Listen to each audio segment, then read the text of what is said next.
আসসালামু আলাইকুম। আরও একটি সরকারি চাকরি নিয়ে হাজির হলাম। আজকের চাকরিটি কিন্তু সমাজ সেবা অধিদপ্তরে নিয়োগ প্রকাশ করেছে এবং নারী পুরুষ উভয়ে মাত্র কয়েকটা জেলা ব্যতীত অন্য সব জেলায় কিন্তু আবেদন করতে পারবেন এবং এইচএসসি পাশেও কিন্তু আবেদন করতে পারবেন। আজকের পদ সংখ্যা কিন্তু 209টি পদে এবং স্থায়ীভাবে চাকরি করতে পারবেন। তো চলেন বেশি কথা না বলে চাকরি সম্পর্কে বিস্তারিত একটু তথ্য জেনে আসা যাক। গণপ্রজাতন্ত্রী বাংলাদেশ সরকার সমাজ সেবা অধিদপ্তর, সমাজ সেবা ভবন, প্রশাসন 2 শাখা, আগারগাঁও, শেরেবাংলা নগর, ঢাকা 1207। সমাজ কল্যাণ মন্ত্রণালয় অধীনে সমাজ সেবা অধিদপ্তরের নির্মুক্ত শূন্য পদে সরাসরি নিয়োগের মাধ্যমে পূরণের জন্য বাংলাদেশের স্থায়ী নাগরিকের নিকট হতে টেলিটক বাংলাদেশের মাধ্যমে অনলাইন দরখাস্ত আহ্বান করা যাচ্ছে।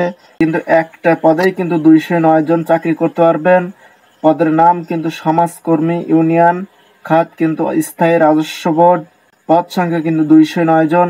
শিক্ষাগত যোগ্যতা যে কোনো স্বীকৃত বোর্ড হতে ন্যূনতম দ্বিতীয় বিভাগে উচ্চ মাধ্যমিক সার্টিফিকেট বা সমমানের পরীক্ষা উত্তীর্ণ হতে হবে। বিভাগীয় প্রার্থীদের ক্ষেত্রে বয়স সীমা কিন্তু 35 বছর শীতলযোগ্য। যে সকল জেলার প্রার্থীরা আবেদন করতে পারবেন না তারা হলো রাজবাড়ী, বান্দরবন, খাগড়াছড়ি, রাঙ্গামাটি, জয়পুরহাট, গাইবান্ধা, লালমনিরহাট, ঠাকুরগাঁও ও মাগুরা ও ঝালকাঠি। তবে এতিম ও শারীরিক প্রতিবন্ধীদের ক্ষেত্রে কিন্তু 64 জেলা থেকে আবেদন করতে পারবেন। আবেদনের পদ্ধতি ও শর্তাবলী: নিয়োগের জন্য আবেদনকারী সাধারণ প্রার্থীদের বয়স সর্বনিম্ন 18 এবং সর্বোচ্চ 30 বছর হতে হবে। তবে শারীরিক প্রতিবন্ধী ও মুক্তিযোদ্ধা সন্তানদের জন্য কিন্তু 32 বছর সর্বোচ্চ।